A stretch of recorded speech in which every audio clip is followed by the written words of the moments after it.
मनीष सिसोदिया क्या कह रहे हैं, सुनवा तो यहाँ। कानूनों की सख्त से सख्त धाराएं लगा के इनको बंद कर दो झूठे सच्चे केस में, और ऐसी ऐसी धाराएं लगा दो जो दुनिया भर में आतंकवादियों के ऊपर लगाई जाती हैं। ऐसी ऐसी कानूनों की धाराएं लगा दो जो दुनिया में ड्रग माफिया के ऊपर लगाई जाती हैं। ऐसी ऐसी धाराएं लगा के इन्होंने सोचा इनको जेल में बंद कर दो, तो जैसे आतंकवादी को जेल में डाल देते हैं तो सड़ता रहता है, जैसे ड्रग माफिया को जेल में डालते हैं तो दुनिया में सड़ता रहता है। इन्हें लगा अरविंद केजरीवाल, मनीष सिसोदिया और संजय सिंह को भी जेल में डालेंगे तो सड़ जाएंगे। लेकिन आपके आंसुओं की कीमत है ये, आपके आंसुओं की ताकत है ये कि जेल के ताले भी पिघल जाते हैं।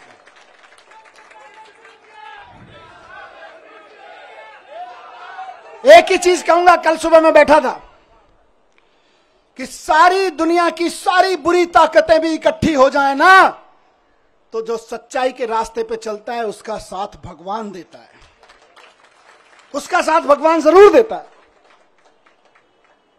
और ये आज बजरंगबली की कृपा है कि 17 महीने बाद सही, लेकिन मैं आपके बीच हूं। और अभी गया मैं बजरंगबली के मंदिर में, पंडित जी ने आशीर्वाद दिया। वहां जो पंडित जी मौजूद होते हैं वही बजरंगबली जी के वाणी बोल रहे होते हैं। उन्होंने बजरंगबली जी की वाणी से आशीर्वाद दिया कि विजयी भव, सफल भव। मैंने कहा जी एक ही सफलता का मंत्र है, दिल्ली के एक एक बच्चे के लिए शानदार स्कूल बना के देने हैं, यही हमारी सफलता है। और इसके लिए मैं कल से कह रहा था अपने साथियों से, हम तो रथ के घोड़े हैं, हमारा असली सारथी अभी जेल में बंद है, वो भी बाहर आ जाएगा। फिर उसके बाद हमको तो जहां हकेंगे हम हकेंगे, लेकिन हमारा असली सारथी अभी जेल में बंद है और जेल के ताले टूटेंगे, बहुत जल्दी छूट के आ जाएंगे। बहुत कृपा है अरविंद जी के ऊपर बजरंगबली की। आपको याद है ना, लंबे समय से बहुत सारे लोग साथ हैं, कितने शुगर का पेशेंट होने के बावजूद कितना लंबा लंबा फास्ट किया, केवल बजरंगबली जी की कृपा से। तमाम तरह के आरोप, इतने इतने आरोप लगाए झूठे झूठे, बच गए, निकल के आ गए केवल अरविंद जी बजरंगबली जी की कृपा से। और मैं समझता हूं भगवान की कृपा, बजरंगबली जी की 70 साल पहले अंदाजा लगा लिया था कि कभी कभी ऐसा भी होगा, हम लोकतंत्र का संविधान बना रहे हैं, लेकिन कभी कभी ऐसा भी होगा कि इस देश में तानाशाही ताकतें आके आतंकवादियों और ड्रग माफियाओं पर लगाए जाने वाले कानून को आम आदमी के ऊपर लगाएंगे, व्यापारियों के ऊपर लगाएंगे, विपक्षियों के ऊपर लगाएंगे। तो उस वक्त उन व्यापारियों को, उन आम आदमियों को, उन विपक्षियों को कौन बचाएगा? तो बाबा साहब ने पहले ही लाइन जोड़ दी थी, संविधान बचाएगा। यही भगवान की कृपा है। कौन बचाएगा उनको जब तानाशाह सरकार अपना जुल्म करेगी, एजेंसियों का दुरुपयोग, कानूनों का दुरुपयोग करेगी, जेलों का दुरुपयोग करेगी, तो कौन बचाएगा? 75 साल पहले उस महान शख्सियत ने लिख दिया था कि मैं ऐसा संविधान दे रहा हूं कि तुमको संविधान बचाएगा। आज हम संविधान के बदौलत खड़े, संविधान की ताकत से यहां पे खड़े हैं। आज मैं शुक्रगुजार हूं देश के संविधान का, बाबा साहब का, और साथ साथ बहुत विनम्र निवेदन के साथ में माननीय सुप्रीम कोर्ट का, बहुत विनम्र सम्मान के साथ में माननीय सुप्रीम कोर्ट ने संविधान की दी हुई ताकत का इस्तेमाल करते हुए कल तानाशाही को कुचला, तानाशाही को कल गलत ठहराया। और माननीय सुप्रीम कोर्ट के साथ साथ मैं बहुत तहे दिल से शुक्रगुजार हूं उन वकीलों का जो पिछले 1.5 साल से, 17-18 महीने से, और बल्कि उससे पहले से भी पूरी लड़ाई लड़ रहे हैं। मैं जेल में बैठा था, आप लोग आंदोलन कर रहे थे, अरविंद जी जेल में बैठे हैं, आप लोग यहां सड़कों पे डंडे खा रहे हैं, लेकिन वो वकील इधर से उधर धक्के खा रहे हैं, एक कोर्ट से दूसरे कोर्ट धक्के खा रहे हैं, एक कागज से दूसरे कागज में दार हैं। इनकी एक एक साजिशों का, इनकी एक एक चालबाजियों का, इनकी एक एक तिगड़मों का जवाब दे रहे हैं अदालतों में खड़े होकर, इनके एक एक झूठ का पर्दाफाश कर रहे हैं। मेरे लिए तो मैंने कल भी कहा था, भगवान स्वरूप हैं। किसी भी जेल में बंद होने वाले एक व्यक्ति के लिए तो वकील भगवान स्वरूप होता है, और मेरे लिए तो सिंघवी साहब वाकई भगवान स्वरूप हैं। अभिषेक मनु सिंघवी जी, जिन्होंने इस पूरी कानूनी लड़ाई को इस अंजाम तक पहुंचाया, और जल्द ही अरविंद जी को भी बाहर लेकर आएंगे। मैं धन्यवाद करता हूं सिंघवी साहब का, मैं धन्यवाद करता हूं दयान कृष्णन साहब का, मैं धन्यवाद करता हूं मोहित माथुर साहब का, जिन्होंने बहुत बेबाकी से अदालतों के सामने ईडी और सीबीआई और भारतीय जनता पार्टी के सच को बेनकाब किया है। और मैं बहुत प्यार के साथ धन्यवाद करता हूं, उनमें से कुछ लोग मेरे उनसे उम्र में छोटे हैं, कुछ बड़े हैं, अपनी आम आदमी पार्टी की लीगल टीम के कुछ वकील साथी, हमारे एमएलएज यहां खड़े हैं, साथ हाथ में उनको सबको कोऑर्डिनेट करने वाले विवेक भाई इधर शायद नहीं होंगे, किसी विवेक जैन इसी किसी अदालत में इस समय जाके आर्ग्यूमेंट कर रहे होंगे, इरशाद भाई इस समय कहीं किसी अदालत में आर्ग्यूमेंट कर रहे होंगे, कुछ पेपर बना रहे होंगे, और उनके कई साथी यहां खड़े मैं देख रहा हूं अपने सारे साथियों को, मैं उनका भी बहुत धन्यवाद करता हूं। रजत, साथ साथ में मैं शुक्रगुजार हूं देश भर में आम आदमी पार्टी के एक एक कार्यकर्ता का, नेताओं का। मैं तो 17 महीने जेल में था, जेल की छोटी सी एक कोठरी थी, इसकी 1/4 सी, इस पूरे स्टेज की 1/4 कोठरी में कोई नहीं। जब मैं गया था तो मैंने, वहां के सिपाही वगैरह कहते थे सर बड़े ऊपर से ऐसी हिदायतें हैं वैसी हिदायतें हैं। मैंने कहा आप चिंता मत करो, मैं तो जंतर मंतर पे एक अखबार के साइज पे सो गया था, मुझे कोई दिक्कत नहीं है।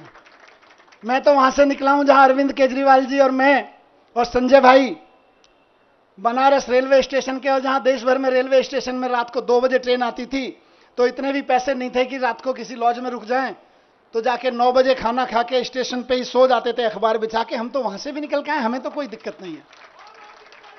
तो लेकिन हम तो वहां सो रहे थे, लेकिन डंडे कौन खा रहा था?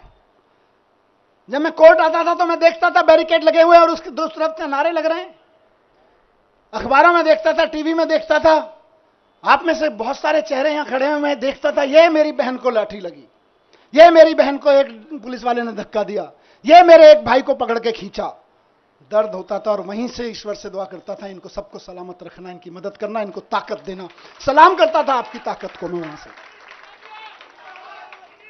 एक एक कार्यकर्ता को सलाम करता हूं मैं, और सिर्फ डंडे खाने के लिए नहीं, क्योंकि भारतीय जनता पार्टी की जो एक्सपर्टीज अभी संजय भाई ने बताई, उनमें एक शामिल है कि दूसरी पार्टी के कार्यकर्ताओं को और नेताओं को तोड़ने के, दबा के, धमका के, साम दान दंड भेद करके, जेल में भेजने की धमकी देके, जेल में भेज के, उनके हमले करवा के, उनको धमकी करवा के एकमात्र एक्सपर्टीज किसी पार्टी ने पाई है तो वो भारतीय जनता पार्टी है।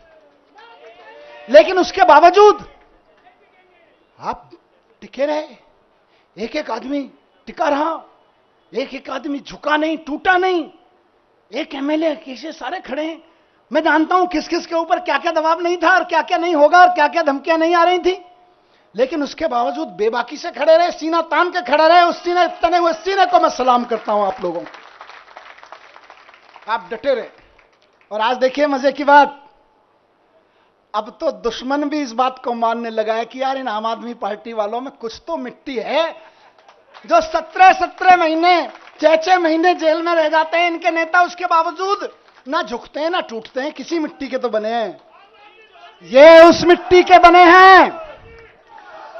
मैं बताता हूं ये उस मिट्टी के बने हैं भारतीय जनता पार्टी वालों, जिस मिट्टी पर भगत सिंह का पसीना की बूंदें गिरी हुई हैं, जिस मिट्टी पे गांधी ने गोली खाई थी, जिस मिट्टी पे भगत सिंह के पसीने की बूंदें गिरी हुई हैं, जिस मिट्टी पे खड़े होकर बाबा साहब ने तुम्हारी जैसी लोगों की ताकतों के, उस वक्त की ताकतों के जुल्म झेले थे, उस मिट्टी से ये बने हुए हैं। इनको तुम्हारी तोता मैना क्या तोड़ पाएंगे, ये तुम्हारे सीबीआई और ईडी क्या तोड़ पाएंगे, इनको नहीं टूटे लोग। और मैं जेल में बैठा बैठा दुआएं करता रहा और सलाम करता रहा अपने एक एक साथी को कि यह है अरविंद केजरीवाल की मुट्ठी, यह है अरविंद केजरीवाल की फैमिली, यह है अरविंद केजरीवाल का कुनबा, जिसकी एक उंगली को भी हिम्मत से हिला नहीं पा रहे हो तुम लोग। वाह, फक्र था मुझे सब पे। आपने कहा ना कि आप आंसू बहाते थे बाहर, मैं कहता हूं मैं फक्र से सीना चौड़ा करके उस जेल की कोठरी में बैठा होता था अपने एक एक भाई पे के ऊपर और एक एक बहन के ऊपर। यह मेरी ताकत थी। जेल के अंधेरे, मैं कहूंगा कि जेल के अंधेरे में यह ताकत तो होती है कि वो तोड़ तो सकती है, लेकिन जिसके बाहर इतना प्यार, इतनी ताकत, इतना सम्मान। मैं कल से उतरा हूं। मुझे किसी ने बोला, मनीष जी 17 महीने बाद आ रहे हो, 2 दिन के लिए रेस्ट पे चले जाना। मैंने कहा यार, जेल के बाहर कदम रखने के बाद पहला हाथ जिस कार्यकर्ता ने पकड़ा था और रात को घर तक जो दूर खड़ा था केवल देख के गया है, वो उम्मीद लगा रहा है कि मेरा मनीष सिसोदिया, मेरा भाई बाहर आ गया है। और मैं कहूं नहीं, मैं तो छुट्टी जा रहा हूं यार। नहीं, खून पसीना बहाने के लिए बाहर आया हूं, छुट्टियां मनाने के लिए नहीं। एक एक दिन जो संजय भाई ने नारा दिया है कि इनकी जमानत जब्त कराएंगे, आज से और अभी से लग रहे हैं। और बीजेपी वालों, ढूंढते रह जाओगे कहां गई वोटें, कहां गई वोटें। आज से लगना है सबको। जो सुन रहे हैं सोशल मीडिया और मीडिया के माध्यम से, एक एक कार्यकर्ता साथी को कहना चाहता हूं, दिल्ली के एक एक नागरिक को, हरियाणा के एक एक नागरिक को, देश के एक एक नागरिक को कहना चाहता हूं कि इस तानाशाही के खिलाफ तो एक एक आदमी को वोट करना पड़ेगा। सवाल हमारा नहीं है। तानाशाही के खिलाफ ये जो लड़ाई है सिर्फ आम आदमी पार्टी के कार्यकर्ताओं की नहीं है, सिर्फ विपक्ष के पार्टी कार्यकर्ताओं की नहीं है, ये देश के एक एक आम आदमी की है। मैं जेल में था अभी, तो कई सारी खबरें, अखबार पढ़ता था, टीवी देखता था, न्यूज में कई सारी खबरें विचलित करती थी। यह विचलित नहीं करता था कि जमानत हुई कि नहीं हुई, इससे कभी मेरे को विचलन नहीं हुआ। मेरे को विचलन किस चीज से होता था? मैं देखता था कि देश के कितने कितने बड़े बड़े व्यापारियों को इन्होंने, 500-600 बड़े बड़े व्यापारियों को इन्होंने झूठे केसेस, सच्चे केसेस, इधर उधर के केसेस में बना के बंद कर दिया गया है। उनका किसी पार्टी वार्टी से भी कोई लेना देना शायद ही होगा। लेकिन आप सोचो कि एक व्यापारी अगर कोई मेहनत से काम कर रहा है और उसके ऊपर क्योंकि उसने चंदा नहीं दिया या उसने आपकी किसी पार्टी के नेता से कोई पंगा ले लिया, आपने उसको उठा के जेल में डाल दिया, ईडी के केस लगा के, जो केस आतंकवादियों पर, ड्रग माफियाओं पर लगाए जाते हैं, वैसे वैसे खतरनाक केस लगा के एक व्यापारी अगर जेल में डाल दिया जाता है, उसके पीछे हजारों परिवारों को रोजगार मिल रहा होता है, वो भूखे मरने लगते हैं, उनकी बद्दुआ लगेगी। इनको ये तानाशाही नहीं है तो क्या है? बात सिर्फ विपक्षी पार्टियों के नेताओं की नहीं है, बात आम आदमी पार्टी के नेताओं की नहीं है। बड़े बड़े व्यापारियों को उठा उठा के जेल में डाले दे रहे हैं। और एक किसी कंपनी का चेयरमैन जेल में चला जाता है, किसी का मालिक जेल में चला जाता है, हजारों हजार लड़के लड़कियां जो वहां नौकरी कर रहे होते हैं, उनके घर में टेंशन हो जाती है, क्या करेंगे, कल को कहां से खाएंगे। आपको समझ में नहीं आता, ये नौकरियां खा रहे हो आप लोग अपने चंदे के धंधे पर। ये तानाशाही नहीं है तो और क्या है? कोई गलत करे तो सजा दो, लेकिन चंदे के धंधे में ईडी का नोटिस भिजवाओ, अपनी एजेंसियों के कानूनी कागज भिजवाओ और उसके बाद उसको अंदर कर दो। यह धंधा तो तानाशाही ही कहा जाएगा भाई। ये भ्रष्टाचार के खिलाफ लड़ाई नहीं है, ये तो तानाशाही है। मुझे बताओ कि 10 साल, अभी थोड़े दिन पहले बहन आतिशी लड़ रही थी उसके लिए, 10,000 शिक्षकों को इन्होंने दिल्ली सरकार के स्कूलों के एक रात में, रात को 2 बजे ऑर्डर पास कराया, ट्रांसफर कर दिया एक रात में। अब किसी का बच्चा आज पढ़ता है स्कूल में 11वीं क्लास में, वो तैयारी करा रहे हैं गुरुजी, टीचर पूरी मेहनत से कि यार इसमें तो आईआईटी में जाने का पोटेंशियल है। कल को टीचर का ऑर्डर मिल रहा है, नहीं नहीं, हमने तो 10,000 टीचर्स को इधर से उधर कर दिया है क्योंकि हमें तो ट्रांसफर पोस्टिंग का शौक था, अब तुम भाड़ में जाओ। ये तानाशाही नहीं है तो और क्या है? बात 10,000 टीचर्स की नहीं है, उन लाखों बच्चों की है जिनको वो टीचर्स पढ़ा रहे थे। तुम अपनी अफसरी में, तुम अपनी तानाशाही में 10,000 टीचर्स को एक रात में इधर से उधर उठा के फेंक देते हो। यह तानाशाही नहीं है तो और क्या है? यही तानाशाही है जिसके खिलाफ हमको आवाज उठानी चाहिए। आज दिल्ली